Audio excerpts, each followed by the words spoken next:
আসসালামু আলাইকুম রহমতুল্লাহ ওবরাকাত। সুপ্রিয় এনএসএ মিডিয়ার দর্শক শ্রোতা ভাই বোনেরা, কুরবানি অনুষ্ঠানের দ্বিতীয় পর্বে সবাইকে আমন্ত্রণ। আজ আলোচনা করব কোন কোন জন্তু দ্বারা কুরবানি করা দুরস্ত আছে, কুরবানির জন্তুর বয়স প্রসঙ্গ, কুরবানির জন্তুর স্বাস্থ্যগত অবস্থা প্রসঙ্গ। প্রথমে কোন কোন জন্তু দ্বারা কুরবানি করা দুরস্ত?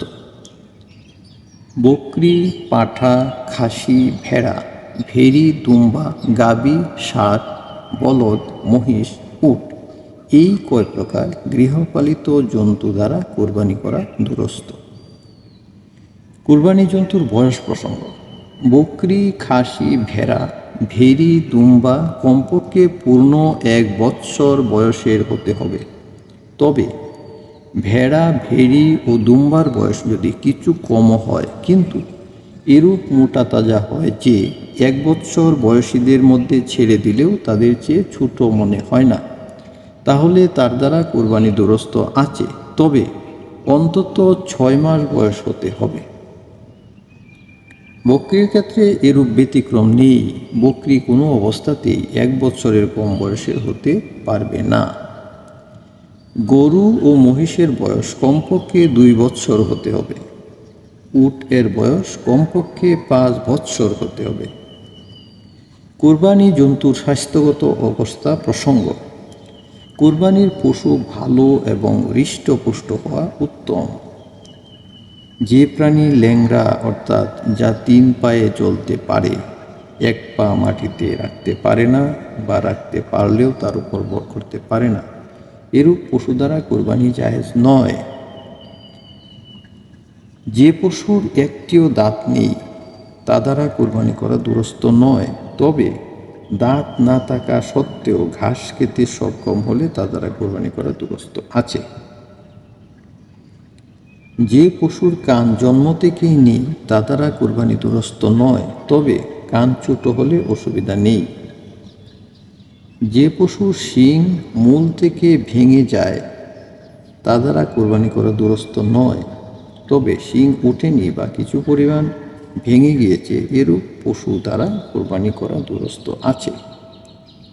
অর্থাৎ শিং কিছু পরিমাণ ভেঙে গেলে সমস্যা নেই, কিন্তু একদম ভেঙে মূল থেকে উঠে গেলে সেটাতে সমস্যা আছে।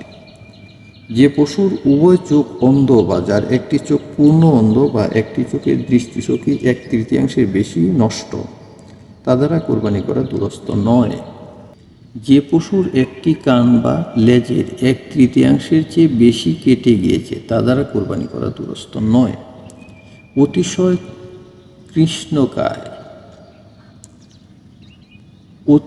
কৃশকায় ও দুর্বল পশু দ্বারা এতটুকু শক্তি নেই যে জবেহের স্থান পর্যন্ত হেঁটে যেতে পারে না, তা দ্বারা কুরবানি করা দুরস্ত নয়।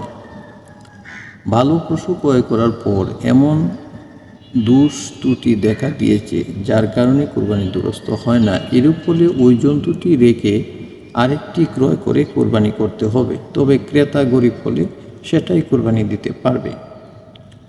গর্ভবতী পশু কুরবানি করা জায়েজ যদি পেটের বাচ্চা জীবিত পাওয়া যায়, তবে সে বাচ্চাও জবে করে দিবে। তবে প্রসবের নিকটবর্তী হলে সেরূপ গর্ভবতী পশু কুরবানি করা মাকরুহ।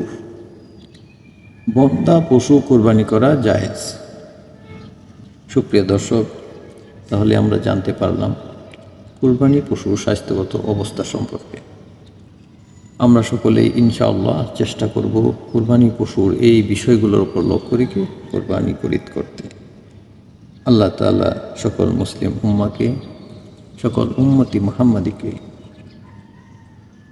কুরবানি করার তৌফিক দান করুন, সঠিকভাবে কুরবানি করার তৌফিক দান করুন। আমাকেও এই আমলগুলো করার তৌফিক দান করুন। আমরা যে কথাগুলো শুনলাম সেগুলোর পর সঠিক আমল করার জন্য আল্লাহ সকলকে তৌফিক দান করুন। আসসালামু আলাইকুম ওয়া রাহমাতুল্লাহি ওয়া বারাকাতুহু।